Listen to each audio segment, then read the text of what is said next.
I'm Mia Lazar, and if I could do anything over a summer, I would make a full-length documentary film. Documentary filmmaking has been a lifelong dream of mine. In fact, I started making documentary films when I was just 2 years old. My parents wouldn't trust me to hold a camera yet, so I begged my dad to be my cameraman. He was very patient. Now, upon Mia's request, we're taking a movie of her milk. Here is Mia's movie of her bag. This is a movie of Mia's candy wrapper. Again, Mia, I don't think this is very interesting. Yes, it is. Since then, I've learned that content is actually important. In fact, it's essential. When I was 13, I made a documentary about the Barter Theater of Virginia. That's when I found out that there's nothing better than opening up a new box in the archives, not knowing exactly what you might find inside. That year, I interviewed Elizabeth Wilson, a Tony Award-winning actress, over the phone. I was so nervous, but she was incredibly kind. She told me to call her Lizzie, and she was happy to tell me about her experiences at the Barter Theater. 3 weeks after I interviewed her, I saw her obituary in the New York Times. That's when I decided I want to capture people's memories through oral histories before it's too late. So far, I've mostly made films about Virginia history. I found that local topics can act as microcosms for broader issues in America. My project on the creation of Shenandoah National Park led me to research the Virginia eugenics movement, which had inspired some of Hitler's methods in the Holocaust.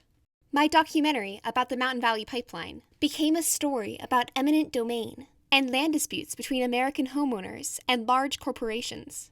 I'm so lucky to live in a state with such fascinating history. But if I could have financial support for a documentary over the summer, I would go beyond Appalachia. There's this one story I've been aching to tell. My grandparents were both Hungarian refugees during World War II.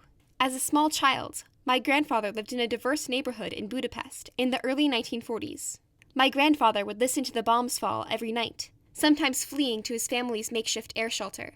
The situation in Budapest became so dangerous that he was sent to live in a small town nearby. My grandfather has told me many times that he was lucky. His father worked for the Royal Hungarian State Railways. So when the Soviets invaded, my grandfather's family was able to board one of the last trains attempting to leave the country. My grandfather lived in a boxcar for 4 months before he finally made it out of Hungary.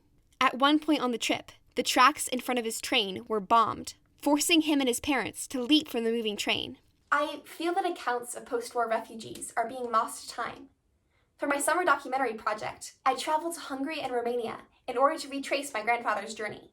As I'd go, I would try to visit sites that he'd been to along the way and conduct research about displaced persons after the war.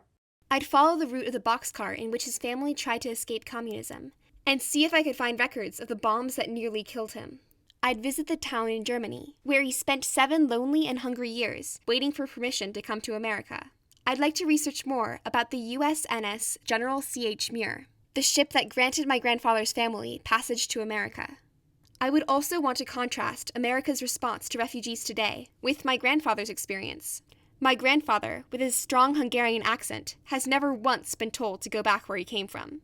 In fact, when he arrived in America, the local newspaper wrote an article about the warm welcome his family received. It's frighteningly easy, when reading a history book or a newspaper, to dismiss the problems of others as distant and far away. I feel that as I uncover parts of my family's past, I can also explore aspects of the world's history that might need more attention. I believe that examining the past and sharing stories through documentary film can help us make better decisions in the future.